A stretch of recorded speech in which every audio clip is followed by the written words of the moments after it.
ဟော်ရမြန်မာ channel ကနေပြန်လည်ကြိုဆိုလိုက်ပါတယ်။ဒီနေ့ကတော့ဖြစ်ရမှန်အကြောင်းအရာတစ်ခုကိုပြောပြချင်ပါတယ်ဖြစ်ပုံကဒီလိုပါကျွန်တော်အဖြစ်ကပြန်ပြောရင်ယူနေတဲ့ထင်မှဖြစ်ပြီးသွားပြီးမှလာပြောပြနေတယ်လို့ထင်မှဆိုလို့တော်ယုံဆိုဘသူကမှမပြောပြဖြစ်ဘူးအခုနောက်ပိုင်းတော့မိသားစုတွေကိုတော့ပြောပြဖြစ်တယ်သူတို့လည်းမယုံတဝက်ပေါ့ဗျာအဖြစ်ကဒီလိုကျွန်တော်အလဲတန်းចောင်းသားတုန်းကအိမ်မက်မက်တာအိမ်မက်ထဲမှာအဝတ်ဖြူတွေနဲ့လူတွေကအခေါင်းကြီးမပြီးကျွန်တော်တို့ခေါင်းရင်းအိမ်ရှိမှရက်နေတယ်လို့မှတ်တာအိမ်မက်ထဲမှာလည်းအိမ်ကဦးလေးတယောက်ဆုံးသွားလို့လာသေးတာဆိုပြီးပြရတယ်ပေါ့အဲ့ဒါနဲ့အိမ်မက်ကအဲ့မှာပြီးဆက်မမတ်တော့ဘူးမနဲ့ကြတော့ចောင်းသွားပါညာနဲ့နေ့လေ10နှစ်ចောင်းစင်းတော့ခေါင်းရင်းအိမ်မှာအတူပါဖြစ်ရင်အိမ်ရှိအရေးထိုးနေတာတွေ့တော့မှညကအိမ်မက်တတိယပြီးမနဲ့ကြတော့ចောင်းသွားပါညာနဲ့နေ့လေ10နှစ်ចောင်းစင်းတော့ခေါင်းရင်းအိမ်မှာအတူပါဖြစ်နေကြောင်းအိမ်ရှိအရေးထိုးနေတာတွေ့တော့မှညကအိမ်မက်တတိယပြီးအမေကိုမေးတော့တကယ်ပဲအိမ်ကဦးလေးဆုံးတာဆိုမှလူကငါအိမ်မက်ကမှန်နေပါလားပေါ့ကြောက်လဲကြောက်မိတာအမှန်ပဲအချိန်ကနောက်တစ်ခုကျကျွန်တော်အလုပ်သွားရလမ်းမှာအမြဲတွေ့နေကြလူကြီးတယောက်ရှိတယ်ကျွန်တော်တို့ရက်ကွက်ကလူပဲလူကိုတပတ်လောက်မတွေ့တာကြာပြီးတတိတော့မထားမိဘူးအချိန်ကသူနဲ့လည်းအရန်လဲမရင်းနီးတော့နှုတ်မဆက်ဖြစ်ဘူးတနေ့သူ့ကိုအလုပ်သွားရင်တွေ့လိုက်တော့စိတ်ထဲကနေသူ့ကိုမတွေ့တာကြာပေါ့နှုတ်ဆက်လိုက်ပါမယ်လေဆိုပြီးဖြစ်နေတာစိတ်ကသူကအပင်တပင်ကအရွက်ညွန့်တွေခူးနေတာအဲ့ဒါနဲ့ဦးလေးမတွေ့တာကြာပြီးဘာရွက်တွေခူးနေတာလဲဆိုပြီးမေးတော့အဝေးရရွက်ဆိုပြီးပြန်ဖြေတယ်အဲ့လိုနဲ့ကျွန်တော်အလုပ်ပြန်လုပ်နေရင်နောက်တနေ့အမေကဦးလေးဆုံးပြီဖြစ်ကြောင်းနဲ့ကူငွေထည့်ရမယ်အကြောင်းပြောနေရောကျွန်တော်လည်းအမေရဲ့ဟိုနေ့ကမှလမ်းမှာတွေ့လို့နှုတ်ဆက်လိုက်သေးတယ်လို့ပြောတော့အမေကဘယ်မှာတွေ့တာလဲပေါ့ကျွန်တော်လည်းတွေ့ခဲ့ပုံရှင်းပြတော့တားနဲ့မျက်စိမားတာနေမယ်တဲ့လူကညဆောင်လုပ်နေတာတန်လင်းမှာဒီကိုပြန်မလာတာတောင်ကြပြီဟိုမှာတယောက်တည်းသွေးတိုးပြီးအုံနောက်သွေးကြိုးပြက်ပြီးဆုံးတာ2ရက်တောင်ရှိနေပြီသူ့မိမကပြန်မလာနဲ့မိုးလိုက်သွားမှဆုံးနေမှန်းသိတာတဲ့ဟာအမေကျွန်တော်တွေ့တာဟိုနေ့ကမှစွတ်ကျဲဖြူပစိုးအပြားလေးနဲ့အရွက်တွေခူးနေတာတွေ့လို့ဘာရွက်တွေခူးနေတာလဲဆိုပြီးတောင်မေးလိုက်သေးတာလို့အမေကိုပြောပြတော့အမေကစကားပြန်ပြောလာတဲ့ပြောတာပေါ့အဝေးရအရွက်လူတောင်ပြန်ဖြေတယ်လို့ပြောတော့မှအေးဖြစ်နိုင်တယ်အဝေးရအရွက်ကသွေးကြတယ်သူသွေးတွေတိုးနေလို့ရွက်ကိုစိတ်ဆွဲပြီးဒီမှာလာခူးနေတာဖြစ်မယ်တဲ့အဲ့တော့မှဘဝမှာတည်ပြီးစိတ်ဆွဲရနေရကိုချက်ချင်းရောက်လာတဲ့သူကိုပထမဆုံးကောင်းလိုက်မြင်ဘူးချင်းပါ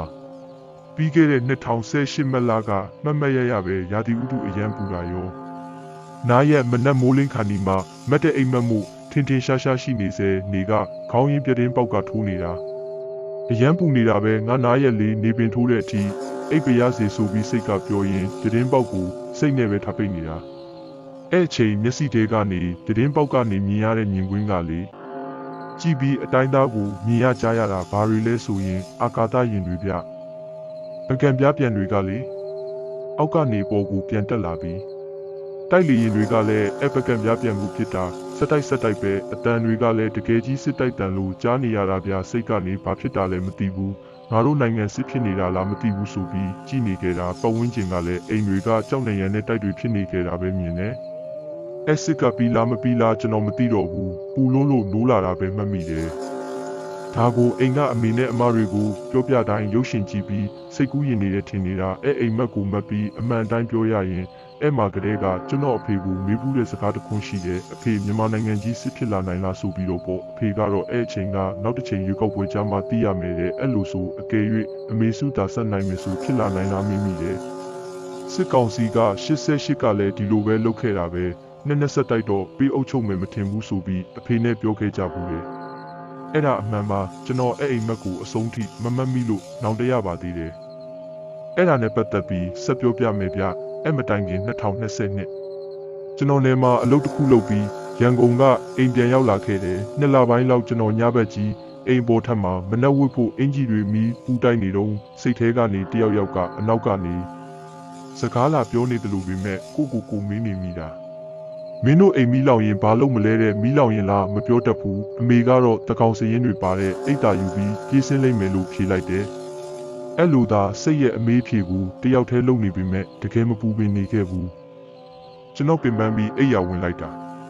မနက်တစ်ပိုင်းလုံးပါပဲအဲ့ချိန်အိမ်ကအပြင်မှာဆိုင်ဖွင့်ထားတော့ဆိုင်သွားဖို့လမ်းထိပ်မှာကားဆောင်နေတာမနက်9:10 မိနစ်လောက်ရှိပြီးအိမ်ကအဖေဖုန်းဝင်လာတယ်အမကြီးကခေါ်တာ ငါတို့အိမ်မီဆွဲနေပြီဘေးအိမ်ကဆလောင်တာမမီတော့ဘူးအဖေနဲ့အမေတော့လွတ်တယ်တဲ့အိမ်ပြန်မလာတော့နဲ့ဆိုင်မှာပဲခဏနေလိုက်တော့လို့ပြောပေမဲ့အခုလေးတင်ကျွန်တော်အိမ်ကထွက်လာတဲ့အခုလေးတင်အိမ်ကမီးထဲပါလို့မရှိတော့ဘူးဆိုတဲ့ခံစားချက်ကြီးကအဆိုးရွားဆုံးပေါ့ဗျာ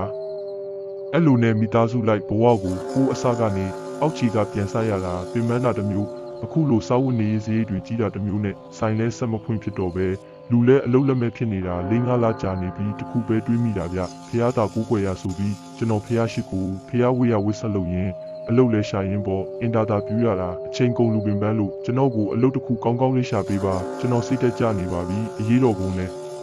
ဘယ်အချိန်မှပြီးမှလဲပြာလို့စိတ်ထဲညှိထွားလိုက်တာကိုဘေးကနေတယောက်ယောက်ကပြန်ပြောသလိုကြားလိုက်တာနောက်နှစ်10 လပိုင်းလောက်မှပြီးမယ်တဲ့အဲ့လိုကျွန်တော်ကြားတဲ့အချိန်က2023မလလောက်ကပြအခုဆိုအဲ့နောက်နှစ်ဆိုတဲ့2024ရဲ့10 လပိုင်းဆိုတော့တိတ်မလို့တော့ဘူးအခုဆိုမိကုံရန်ကုံရိခါကုံဆိုတဲ့အတိုင်းစံတွေကိုမှတ်ပုံတင်ပြပြီးဝယ်နေရပြီးကျွန်တော်ကြားတဲ့အတိုင်းသာမှတ်မယ်ဆိုရင်10 လတွေကအရန်ဆိုးရွားလာနိုင်မလားပဲဒါကတော့ဖြစ်ရမှန်ပါအကူတယောက်ဂရုတစ်ခုမှသူကြုံခဲ့ရတာကိုဝေမျှထားတာပါကြည့်ရှုသူပရိသတ်တို့ကဒီကူဖြစ်နေတာကပရလောကနဲ့ပတ်သက်သလားဒါမှမဟုတ်အကြအမြင်အာယုံရနေတာလားကွန်မန့်မှာဝင်ဆွေးနွေးသွားကြပါဦးခင်ဗျာနောက်လဲဒီလိုဖြစ်ရမှန်အကြောင်းအရာတွေတင်ဆက်ပေးသွားဦးမှာမလို့ channel လေးကို like နဲ့ subscribe နှိပ်ပေးဖို့လည်းမမေ့ပါနဲ့နော်